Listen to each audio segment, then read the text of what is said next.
Hello, Gary Champion, psychic medium, once again. Periodically I'll do a video, and if you watch a lot of the videos, I always say that someone's written a book about how they know what's on the other side, and they talk about it, and they write books about it and stuff like that. And I always say, unless you've been there and stayed a month, you don't know anything. We don't know. We're guessing. Piece of candy. Or as if you couldn't tell. Well, yesterday I was meditating. I was actually sitting in a chair in the front room waiting for my girlfriend to come in where I could go to the airport and pick her up. You don't need to know that, but it sort of sets a precedent. And I did cross over. It's very interesting. Things I saw. And I don't know what time limit was because she was supposed to arrive at a certain time and she didn't. And I was just meditating, just waiting for the phone to ring. And at the time, it's very hard to talk about this. I know it sounds like I'm nutty and crazy, but I'm sort of like Sheldon. I've been tested. I'm not crazy. I'm just abnormal in some way. But there I was, and it was kind of dark. Wasn't like the bright light going down the tunnel. I see the white light. Wasn't anything like that.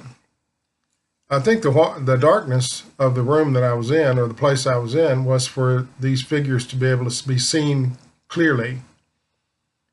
And large faces drifted in front of me, much larger than a normal face.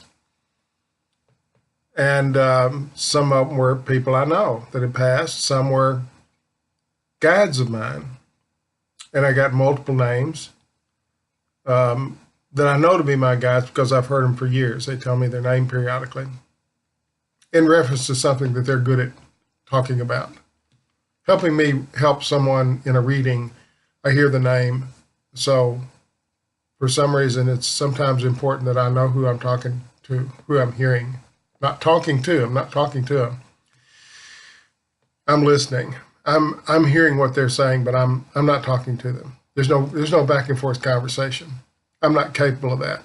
I'd have to shift to this side of my brain to consciously speak to them and then shift back to this side of the brain to hear them. It's just too much time lost.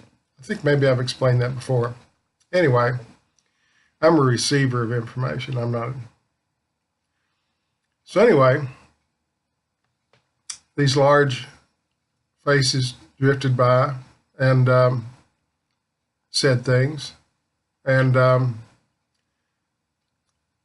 I don't know what the point was. Often I don't know what the point is until long after it's happened. But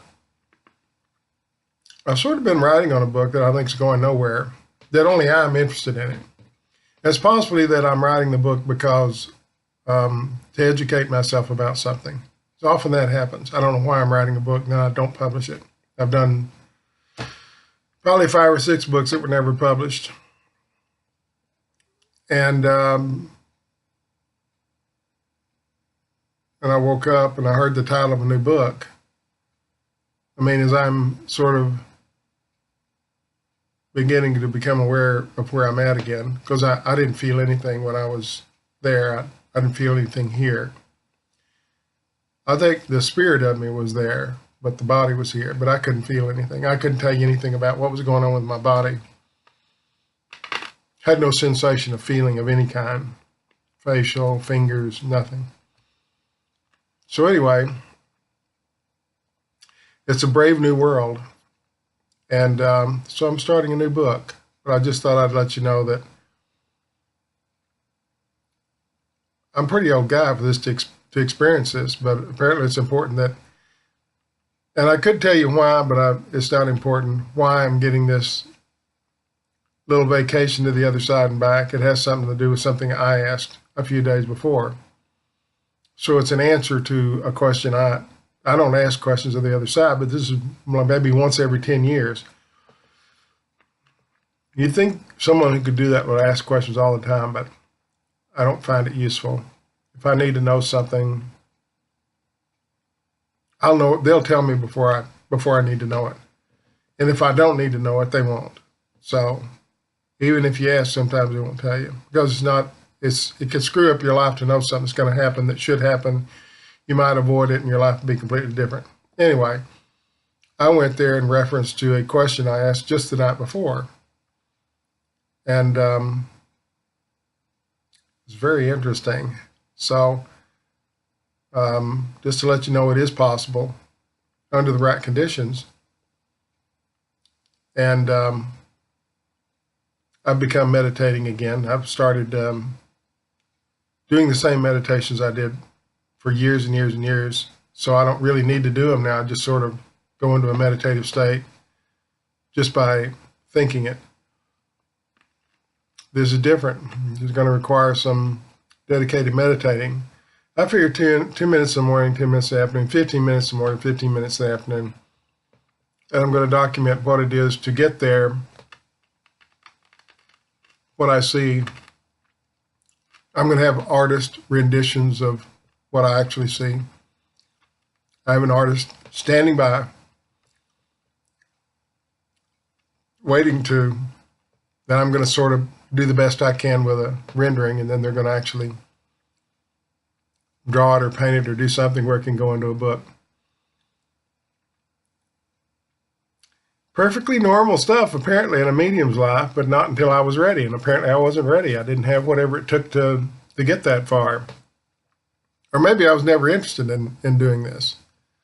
But I'm always sitting around a table at some fair, guys talking about what he knows about the other side. I said, you don't know anything. You're just making that up. And then they just kind of, yeah, well, that's what I think's going on because Joe Schmo wrote a book saying that. And I said, so Joe Schmo's lying too. But at least you don't have any firsthand knowledge. And usually that just ends the conversation. They'll pronounce something, I'll say, I'm hearing liar, liar, pants on fire. I said, you don't know that. You're just making that up. I said, well, I read a book once. Yeah. And books and movies are all real. Even factual books are slanted a certain way. History books are slanted a certain way. Movies are slanted a certain way. Or they're not real at all. Or maybe one character in a 2-hour movie is actually real. And what they say about him is not real at all. So don't go to books and, here I am, we're going to write a book. I'm going to write a nonfiction book about it, and we'll see how it turns out. It may take a year. But anyway, I just thought I'd let you know that it is possible with proper meditation. And I was in a meditative state. It was actually my thoughts were I'm sitting in this chair. It's not usually a good place to meditate, that chair, but I was sitting there. She'll come along, the phone will ring. And that's how I was there experiencing things, and the phone rang, and that's what woke me up. So it might be a short book, but in the future months, I'm going to recreate it by doing the same meditation I did in the chair to get there. And hopefully we'll have big results and maybe a book. So I don't really want to talk about it, but I thought I'd give you some background, and apparently it is possible to be here and cross to the other side. Now, I did know a guy that did it once, or he said he did. I was in college when I met him, and he laid down on the floor, and his spirit left his body, and he came back telling things, and we would follow up and drive, and there it was. He was absolutely correct. I don't know, but I didn't have any sense of lying. I didn't get liar, liar, pants on fire. So I believe he was telling what the truth was for him. So I believed it. If I don't hear liar, liar, pants on fire, I'm on board with it. I'm okay with it. I understand it.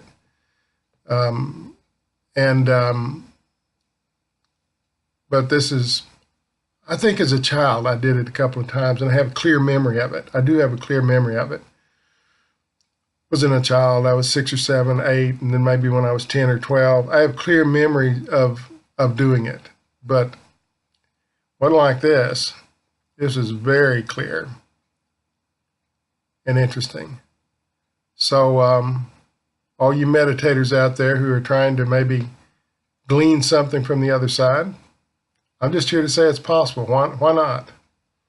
And I'm going to say, if they want you to go there and see maybe your grandmother or your grandfather or somebody, give it a shot. What can it hurt? I didn't feel like I was in any danger. I thought it was warm and peaceful and comforting, and it's like I'd entered a room where I belonged. It's not like I entered a room full of strangers. These were people I knew. So I was very comforted immediately. There was a warmth about it, a certain amount of love in the air. So don't fear it. And have fun. Scary Champion, no fear, no regret, no anger. Thanks for watching.